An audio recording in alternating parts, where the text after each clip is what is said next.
Viewers and subscribers, please make sure to subscribe to Saga News TV and give a like and share, because if you don't, you will miss out a lot of news.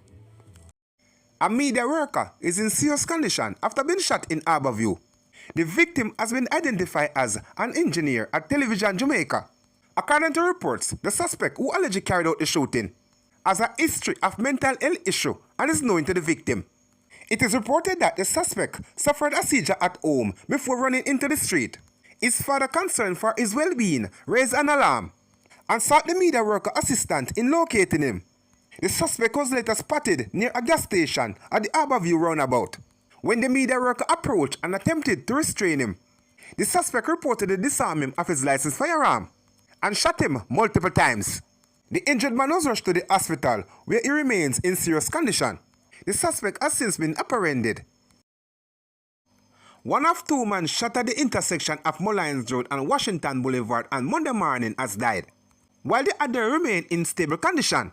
The deceased has been identified as 29 years old mechanic known as Shane. Details of the early morning murder shared by the police are that Shane was driving when at the stoplight at the intersection of the two roads. Gunman and motorbike pull up and open gunfire. The gunman reported fire shots from both sides of the car, hitting the deceased multiple times in the upper body. Another driver, a man who was turning at the intersection of Washington Boulevard onto Mullines Road, was shot in the face. The bullet also pierced a third vehicle driven by a female who escaped armed. Both men were rushed to the Kingston Public Hospital, where she had died while undergoing treatment. A well-known businessman and gas station owner was shot and killed by gunmen at Tower High St. Mary on Monday night. The deceased has so far only been identified by his alias, Frank Tai. According to reports reaching the news, the businessman was ambushed near his home by an unknown assailant, who unleashed a hail of bullets, hitting him repeatedly. The attacker has sent a shockwave throughout the usual peaceful community. The police are currently processing the scene. Police in Manchester are reporting that during the target raid on Tuesday, 2 firearms were seized and an alleged criminal suspect killed. In the first incident in Kingsland, just west of Mandeville, Orlando Clive Waite, 26 years old, otherwise called Garth, was fatally shot when he allegedly confronted the police about 2:30 a.m. The police reported that a firearm was seized from him. Subsequently, during another raid in Old England, south of Mandeville, the police found a firearm in that community. Head of the Manchester Police Deputy Superintendent Kerry Duncan said, "The operations are part of a series of raids. The Kingston operation," he explained that the police have been following up on intelligence. "We got information that criminal suspects were hiding out. On breaching the premises, a man who was inside the house pointed a firearm at the police. The police responded by firing at the man. He was hit. 138 revolver was recovered. It was loaded with 238 live cartridge," Duncan said. "We went over in all England and our premises was also searched, and a Glock pistol were recovered," he continued. Duncan's highlighted the continued reduction in major crimes in Manchester. "Since the start of the year, we have seen a downward trend in the number.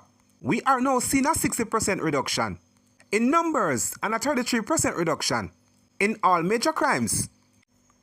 Assault at common law, possession of prohibited weapon, using of a firearm to commit a felony, charge have been laid against a 23 years old Roshan Thomas, otherwise known as Karate, of Portersea Way, Portsmouth in St. Catherine, following an altercation at a business establishment in Portsmouth on Thursday, March 20.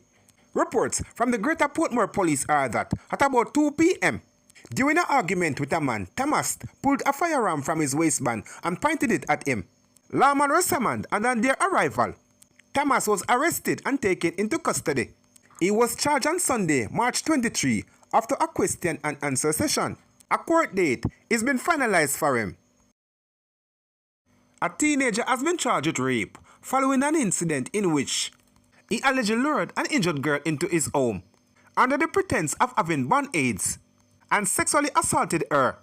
Police say detectives assigned to the Center of Investigation of Sexual Offense and Child Abuse, SOSOCA, have charged a teenager boy of Ferry District in Spanish Town with rape and grievous sexually assault. The alleged incident occurred on Wednesday, February 26. when the teenager girl asked the boy for a band-aid. Had she has fallen and injured herself, he reportedly invited her to his house, claiming he had band-aids there.